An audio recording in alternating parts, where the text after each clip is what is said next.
In Massachusetts, women represent over 50% of the voting population, but hold only a quarter of the seats in the state legislature. A first-in-the-nation program at UMass Boston is trying to change that. Don't preach to the choir.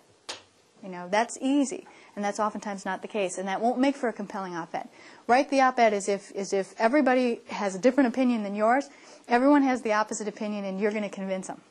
These women are learning how to present public policy research to the media. It's part of UMass Boston's Women in Politics and Public Policy program. The program itself gives them training in a variety of different areas. So they do the research methods module, they learn about the State House, they learn about lobbying, they learn about fundraising and all the other things that go into public policy issues. But they also build skills. So they build writing skills, research skills, they build speaking skills, all the things that they would need to move into careers in terms of public policy. And they get to build those skills in an environment that's really supportive. The educational component of the Center for Women in Politics and Public Policy is just one of 4. We have a research library that includes reports, statistics, information that women in policymaking positions at the legislature and in various government offices need in order to make informed decisions at the policy process. We also do research on those various kinds of policy issues, from criminal justice, reproductive rights, women in elected office, and we then promulgate those through policy briefs and brief reports to, again, inform the general public and policymakers. The final component is called Connection. At this breakfast, students and women leaders gather to meet with Dr. Mary Frances Berry, chair of the U.S. Commission on Civil Rights, to discuss the politics of child care.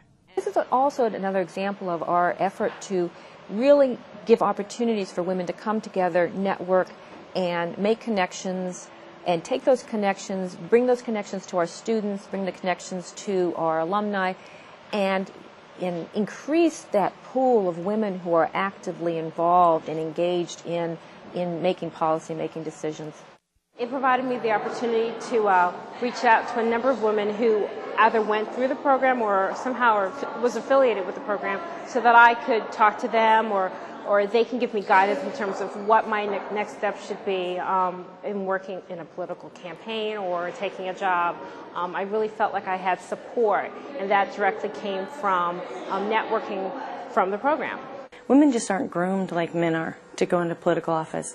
The university is proud of its overall effort to bridge the gender gap. Majority Whip Lyda Harkins is the highest-ranking woman in the Massachusetts House of Representatives. She is also a graduate of the Center for Women in Politics and Public Policy. It was wonderful to spend a year, first of all, with women in a variety of fields who were politically active. That in itself was very stimulating.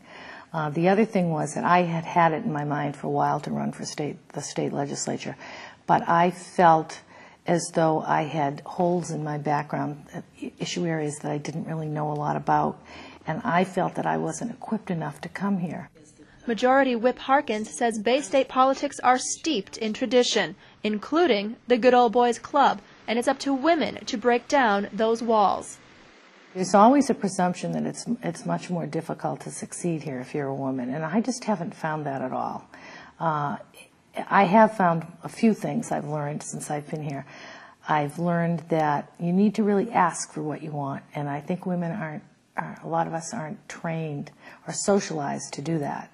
But I've found that if I had a particular project that I wanted to work on, or if there was a particular assignment that I wanted, that if I went in and asked for it and told why I thought I was qualified for it and so on, I really haven't been denied that.